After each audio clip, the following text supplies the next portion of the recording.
آدھی روٹی کا معاوضہ۔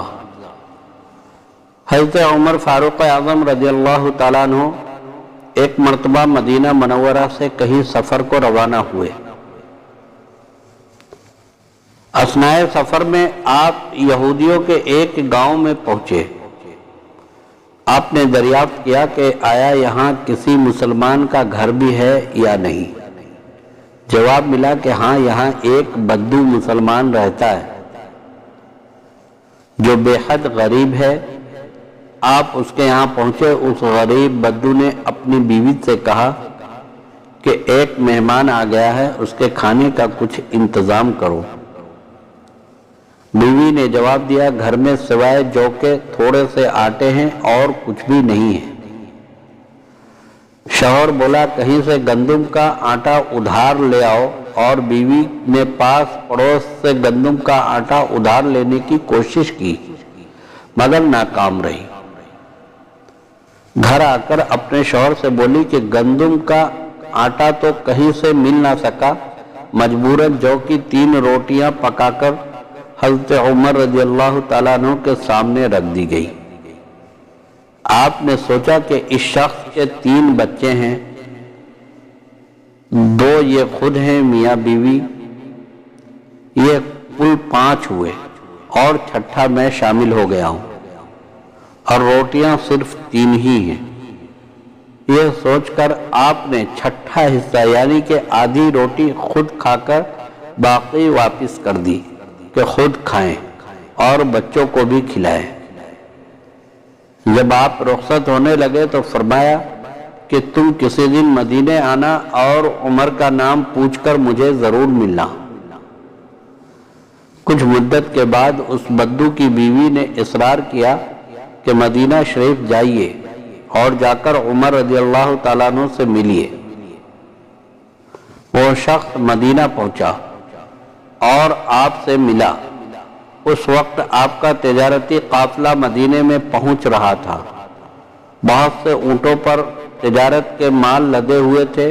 فاروق اعظم رضی اللہ تعالیٰ عنہ نے وہ سب اونٹ بما مال کے اور دولت اس بدو کو بخش دیے۔ وہ بدو اپنی خوش بختی پر نازاں و فرحاں واپس لوٹ گیا۔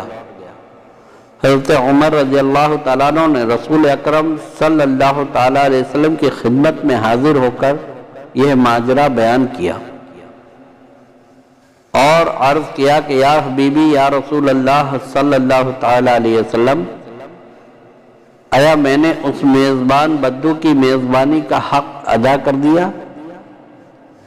سرکار دو عالم صلی اللہ تعالیٰ علیہ وسلم نے فرمایا کہ عمر، حق تو شاید اس ایک لقمے کا بھی ادا نہ ہوا، کیونکہ اس غریب نے تمہاری مہمان نوازی کے لیے ادھار لینے سے بھی دریغ نہیں کیا تھا، اور اپنی بساط سے زیادہ تمہاری خدمت کی تھی، لیکن تمہارے لیے اونٹوں کی قطار مال اور متاع سمیت دے دینا کوئی بڑی بات نہیں ہے۔